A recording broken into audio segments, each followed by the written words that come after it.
Ugh, this case is frustrating. It's like a 10-cent steak. It's tough to chew and it might just give you the shits.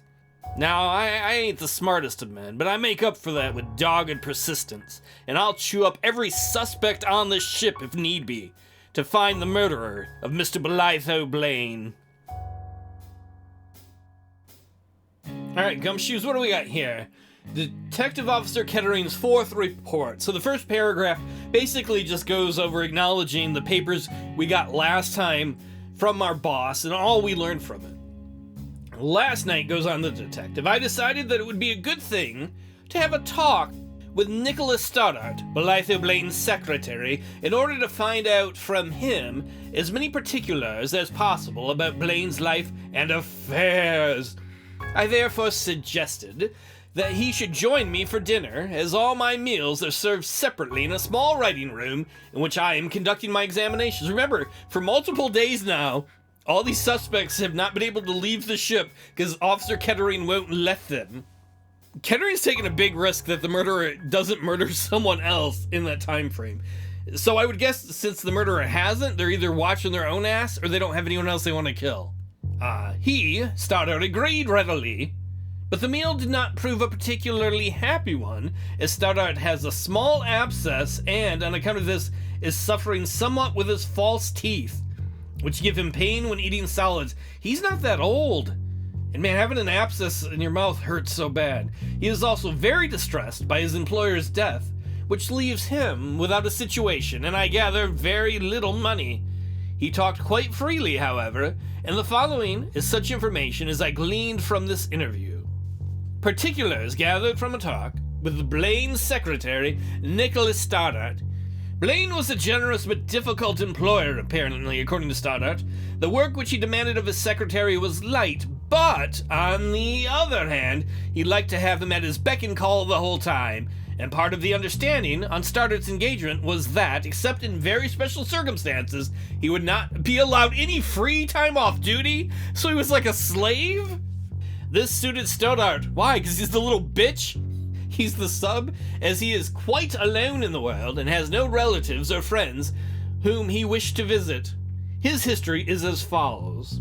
He is 46 years of age and was born at Felixstowe, Suffolk, England. I might have mispronounced the Felix part, sorry if I did. His mother died at the time of his birth and his father was employed in the Indian Forestry Department. During his early childhood, Stoddart lived with his maiden aunt, or we can be aunt if you want to be fancy, the sole surviving member of his mother's family, to whom she had come home when she was about to have her baby. The aunt was killed in a railway accident, however, when Stoddart was 8 years of age. Poor Stoddart! And so he was sent to a boarding school in Felixstowe and never saw his father?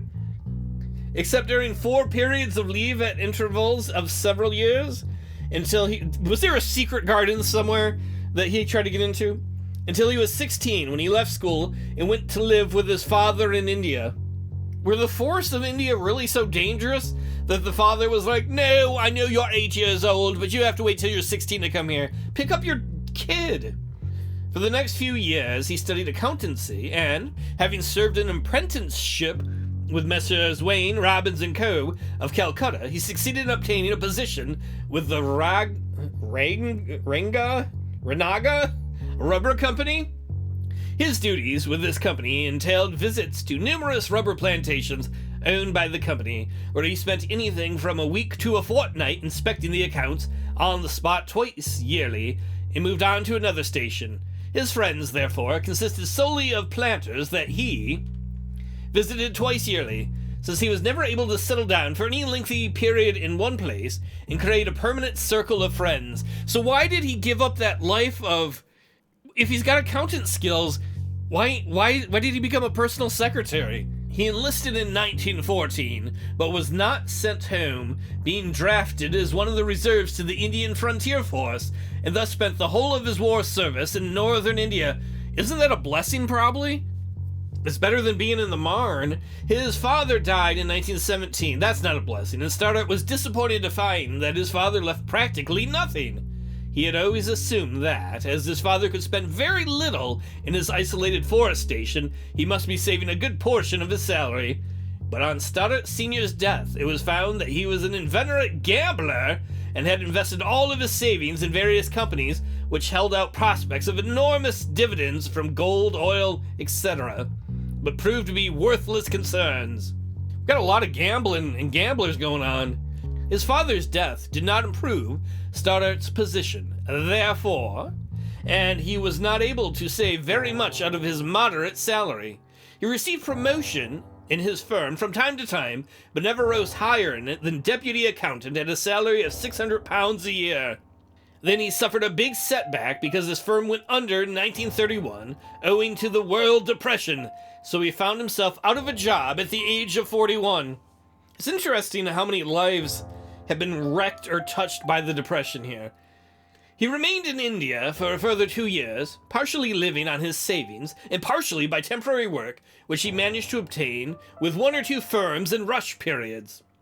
I mean, so far nothing makes him look bad. I mean, he looks like he's had a rough life.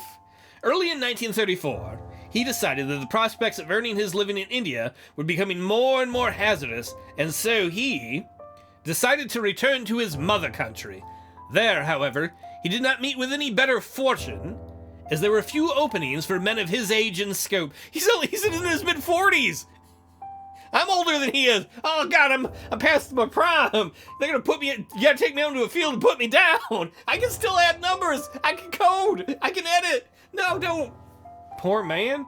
Until early this year, he managed to support himself by taking various temporary clerical posts, but he had practically exhausted his savings and was in a pretty bad way when he noticed an advertisement in a local paper. The advertiser offered a permanent post with good remuneration to a man free of all responsibilities who was prepared to travel if necessary. Qualifications demanded were that the applicant should be under 50, but have had at least 20 years' experience in a secretarial post, or as an executive in a business office. Public school education not essential, but must possess decent manners and appearance. The advertisement appeared in the East Anglican Times, and applicants were asked to apply to a Mr. Benwood at the White Horse Hotel in Ipswich. Stoddart was staying in the town at the time, so he called and managed to secure the job. Having taken him on, Benwood explained that his real name was Bolitho Blane, but he had not advertised under his real name in order to avoid unnecessary publicity.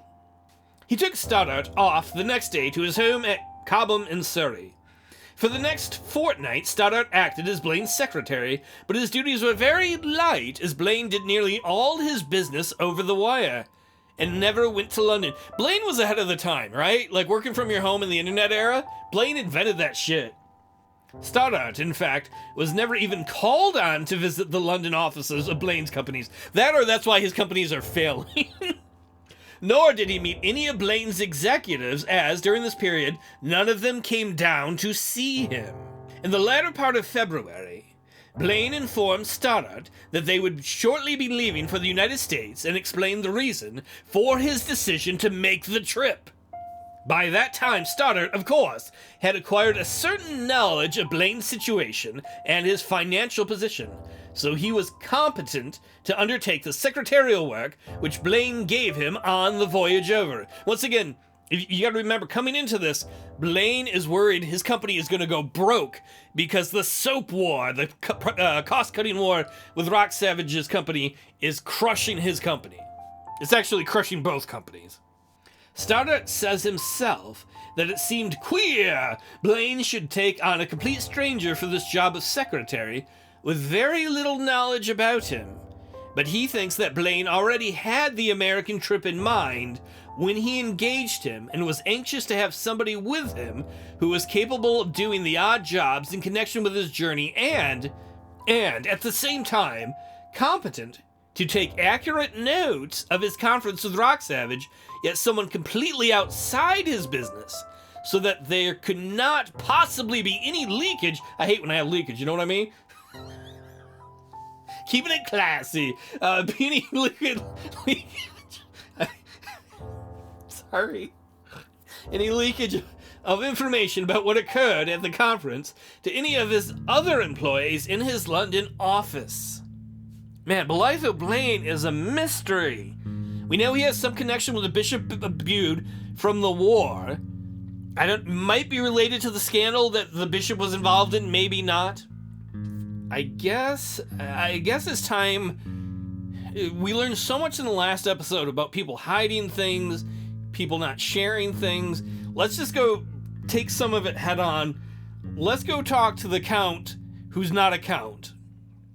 Good morning, Count. Hello! Still busy, Mr. Sherlock Holmes? Very busy indeed, Mr. Daniels. Well now, just fancy your people being as quick off the mark as all that. You don't deny it? Well, what's the use, friend? I kept up the little bluff yesterday because I had half a hope that you might lay your hands on the man who gave Blane his right-of-way. Then I could have gone back to business without any sort of trouble from you folk at all. But it was only half a hope, and I knew that if you didn't get your man, you'd pick it up that the Count stuff was all hooey by today. Well, that's frank anyhow. Now what do you know?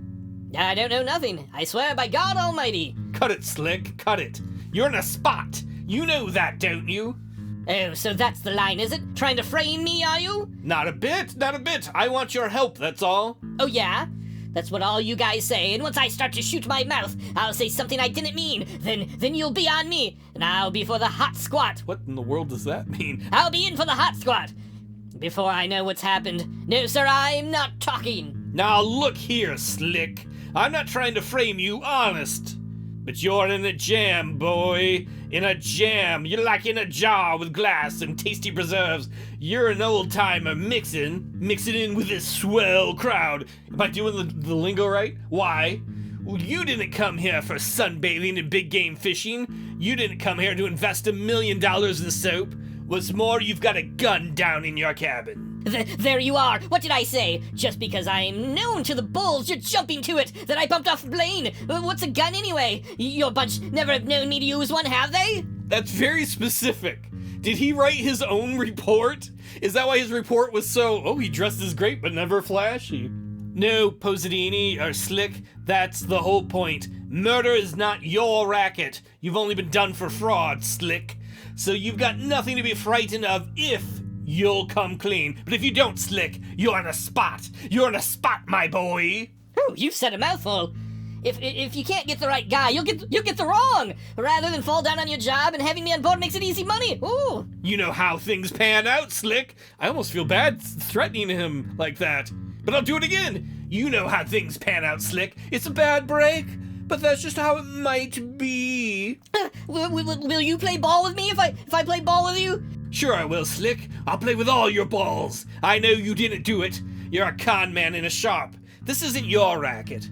But you've got to tell me just what you know. Okay, shoot the questions. You were in the lounge until 7:45 the night before last with Mrs. Jocelyn. Then, according to your previous statement, you both went below together. You turned up in the lounge again at 25 after 8. It doesn't take a man 40 minutes to change his clothes, and I want to know just what you did during that time. Well, it was this way, Chief. That dame's sweet on me. Were they both fucking each other? Was Mrs. Jocelyn fucking Posadini? And, Mr. Jocelyn fucking, Fairy? Why, Mrs. Jocelyn, she's a good looker too, but I make it a rule never to mix business with pleasure. So you were here on business. There you are, what did I say? You'll have me on the hot squat before I know which way I'm walking. You bulls are all the same. I really don't know what a hot squat is, but okay, just forget it. Go on now. You say this dame is sweet on you. Yes, she made just one darn nuisance of herself ever since that day after we put out from New York. Oh, Count, it's such a lovely day. Would you carry my rug up to the sun deck? Oh, Count, don't run away. There's so many things I want to talk to you about. Oh, Count, must you go below? Then let's meet in the lounge before the others come up for a cocktail. Well, it's all right when you want that sort of thing, but when you don't, some Janes give you the willies. Are you saying that Jane wanted your willy? I get you now, Count. I mean, Slick. Now let's get back to the night in question. Well, it was this way. When we were talking in the lounge before Rock Savage and the fellow starter came in, I happened to have mentioned that I had read a real good book, The Saint in New York, it was called, by a guy named Chartery. Like the board? I don't know what you mean.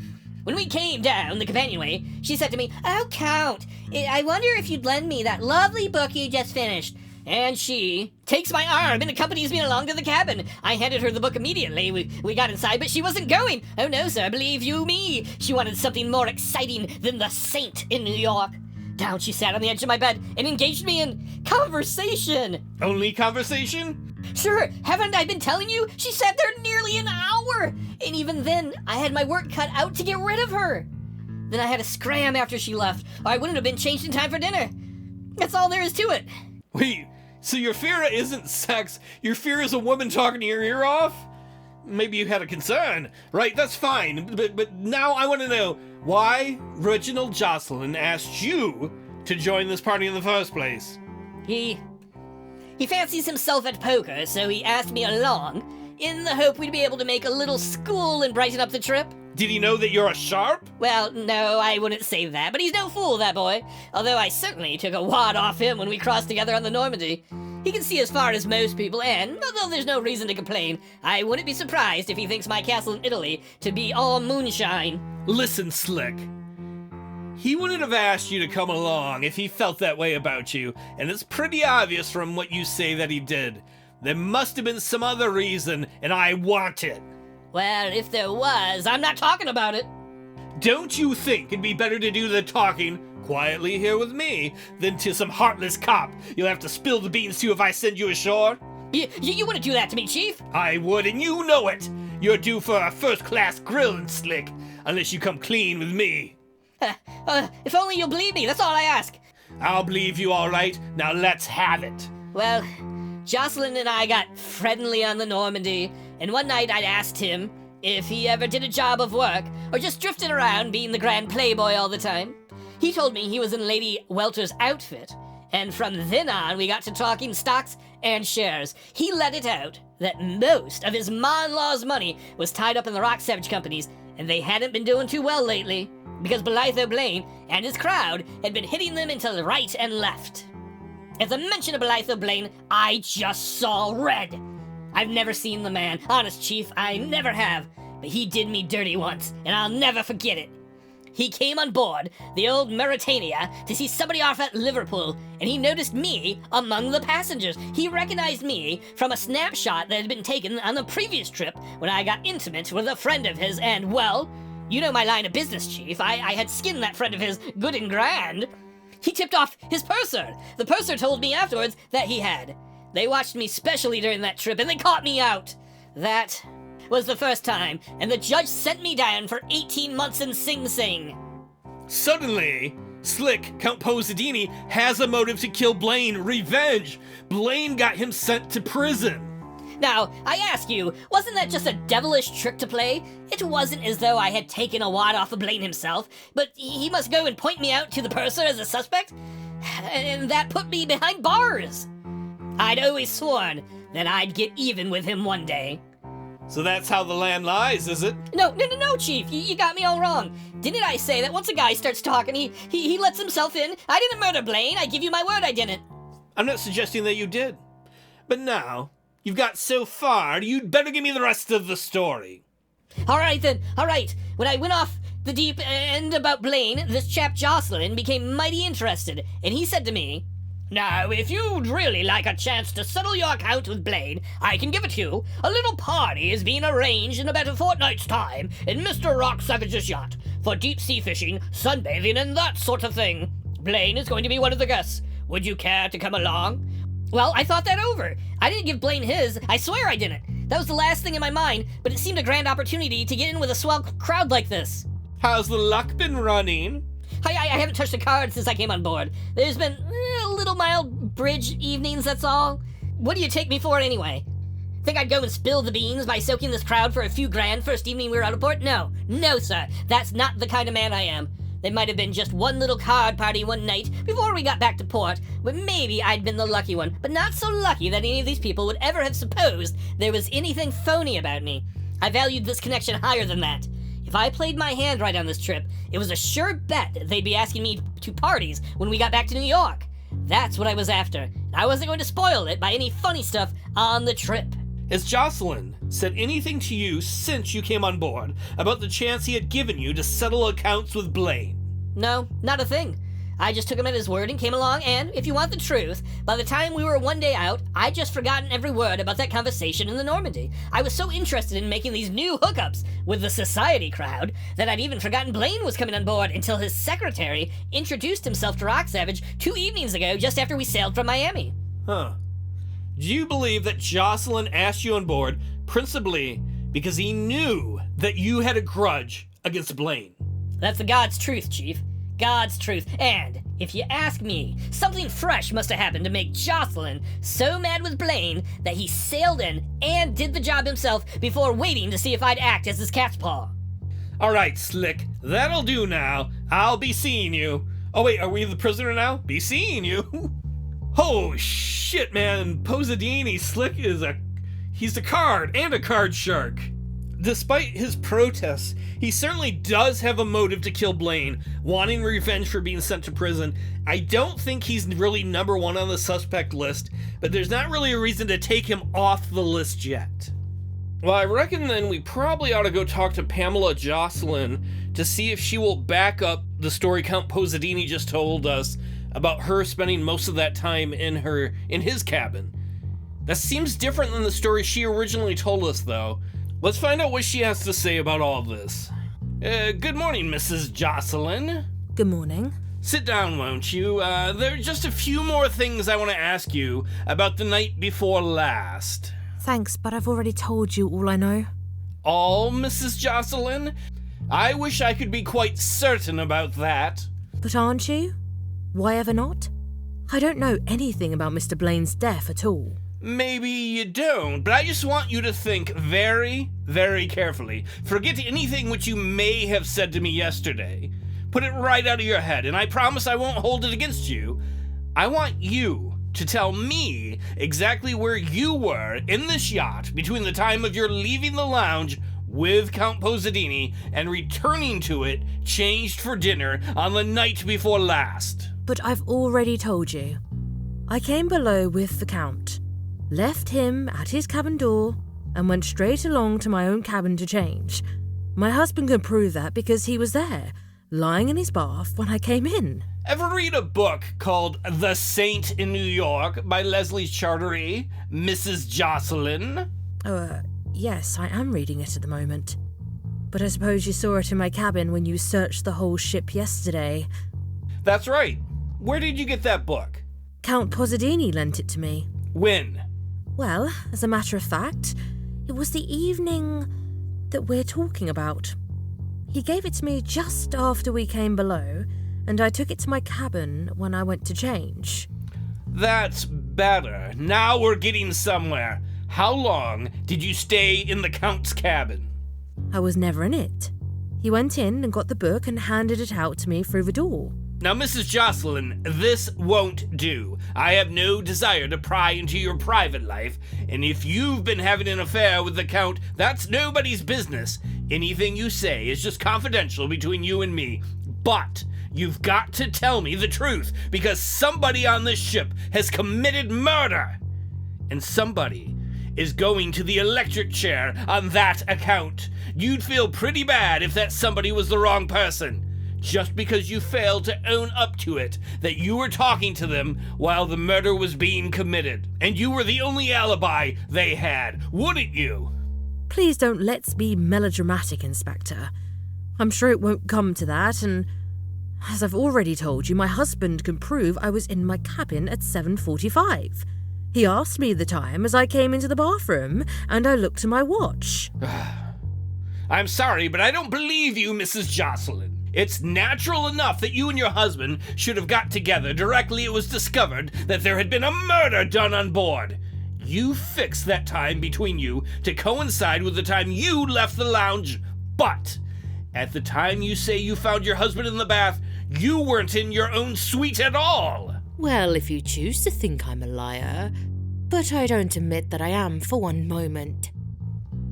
I see. That's your story and you're sticking to it. All right, Mrs. Jocelyn. I won't trouble you anymore for the moment. But later on, I'm afraid, you may be very sorry that you haven't seen your way to tell me the truth. It is the truth, I tell you. So you say, sister, but I don't believe you. So there's no use our arguing any more about it. You can go now. No, not that way. Do you mind going into the next cabin and waiting there for a few moments? I'm going to have a little talk with your husband next. And I'd prefer that you shouldn't have any opportunity of comparing notes with him as you pass each other in the passageway. Thanks.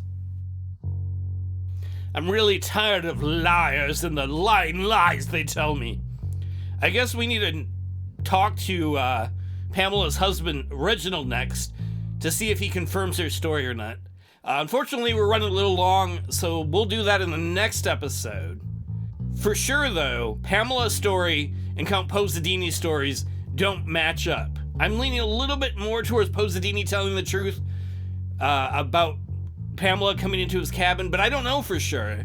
So who is lying to me? Count Posadini or Pamela Jocelyn? And could the Jocelyn's have done the murder together? Could Pamela's job have been to distract Count Posadini, who would obviously come into question as a man who would want to kill Blane, while Reggie did the deed? A lot to think on.